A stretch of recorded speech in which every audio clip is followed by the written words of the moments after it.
샬롬. 1월 25일 토요일 이슬기도에 오신 여러분 환영합니다. 암송하고 시작합니다. 에베소서 6장 18절입니다.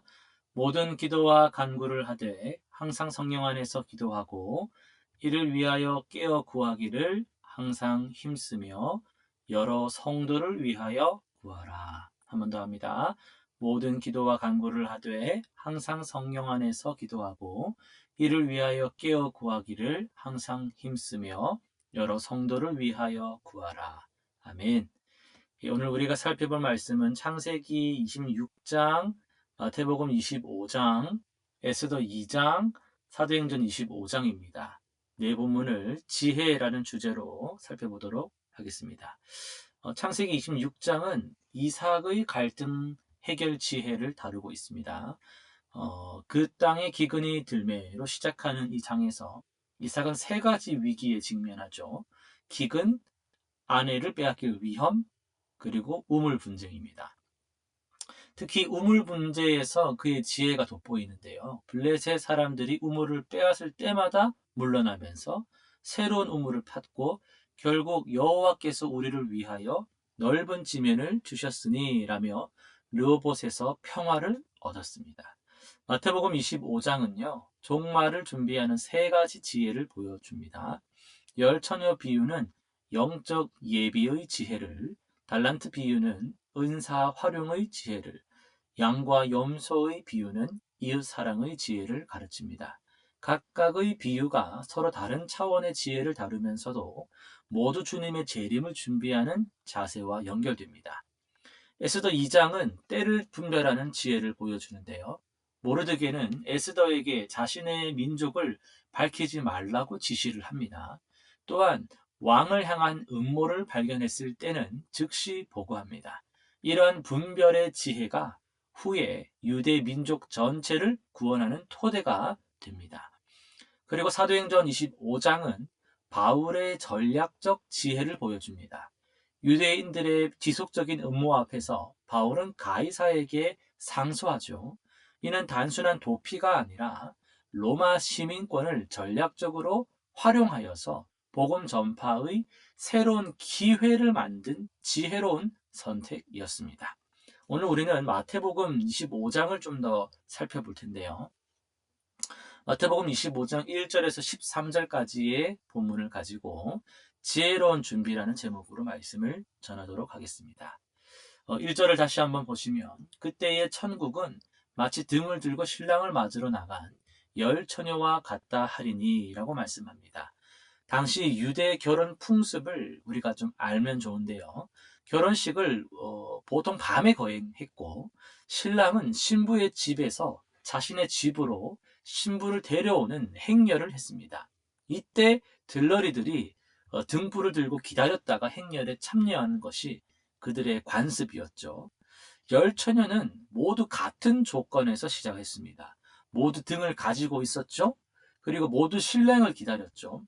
모두 밤이 길어지자 잠에 들었다라는 같은 조건이 있었습니다. 하지만 결정적인 차이가 있었습니다. 4절 보시면 슬기 있는 자들은 그릇에 기름을 담아 등과 함께 가져갔더니 라고 말씀을 합니다. 이 준비의 차이가 나중에 엄청난 결과를 가져왔습니다. 미련한 처녀들의 실수를 한번 볼까요? 기름을 준비하지 않았어요. 그 말은 무슨 말이냐면 당장 눈에 보이는 것에만 집중했다는 말입니다.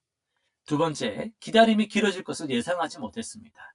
신앙이 인내하지 못했다. 인내를 준비하지 못했다라는 겁니다. 세 번째는요. 마지막 순간에 허둥대면서 기름을 구하러 갔다라는 거예요. 결정적 순간을 놓친다라는 겁니다. 반면 슬기로운 처녀들은 어떻습니까? 여분의 기름을 준비했죠. 보이지 않는 것까지도 준비하는 자세를 가지고 있었다라는 겁니다.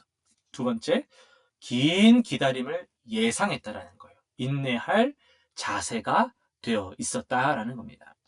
세 번째, 결정적 순간을 놓치지 않고 신랑과 함께 들어갔다라는 겁니다.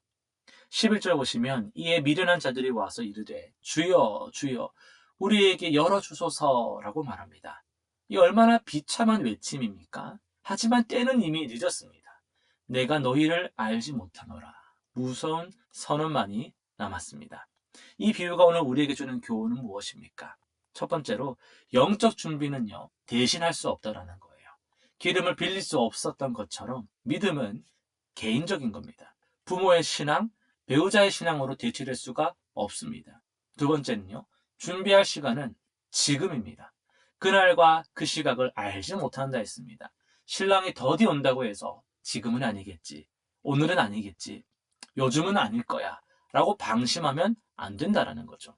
세 번째로 준비는 구체적이어야 됩니다. 기름이라는 실제적인 준비가 필요했던 것처럼, 그래 뭐 준비해야지 준비에 대해서 알고만 있는 게 아니라 우리의 신앙이 구체적인 실천으로 준비되어져야 한다라는 겁니다. 실천사항 세 가지를 정리해 보겠습니다. 첫 번째, 말씀 묵상과 기도 시간에 종말론적인 관점을 적용해서 나를 한번 돌아봅시다. 정말 오늘이 마지막이라도 괜찮은가?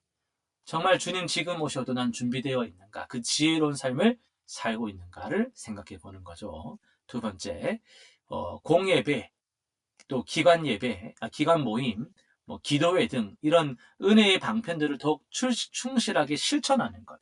그때 더욱더 많이 참여하고 적극적으로 내가 말들을 함으로써 정말 더 많은 은혜를 내가 누릴 수 있는 그런 실천을 해보는 것이죠. 세 번째는요, 교회 공동체 안에서 맡겨진 직분과 사역, 봉사를 점검해보고 충실히 한번 감당하면서 구체적인 실천들을 한번 해보는 것이죠. 기도 제목 세 가지도 한번 정해 보겠습니다. 첫 번째는요, 하나님의 그 말씀, 언약을 신뢰하면서, 다시 오신다는 약속을 신뢰하면서 종말에 대한 올바른 관점을 가지도록. 빨리 오셨으면 좋겠다. 이 험한 세상 다 끝내버렸으면 좋겠다. 이게 아니고, 주님 언제 오시더라도 내가 이 삶을 사랑으로 살아내며 믿음으로 승리하는 삶을 살고 있는 상태가 되어야 하는 것이죠.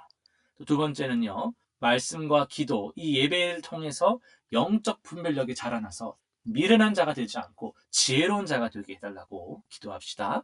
세 번째는요, 교회와 성도를 향한 하나님의 뜻을 분별하고 순종하는 우리가 되게 해달라고. 그래서 우리가 미련한 자가 아니라 지혜로운 자로서 잘 분별할 수 있고 준비할 수 있고 인내할 수 있는 그런 저와 여러분 되시기를 간절히 기도합니다.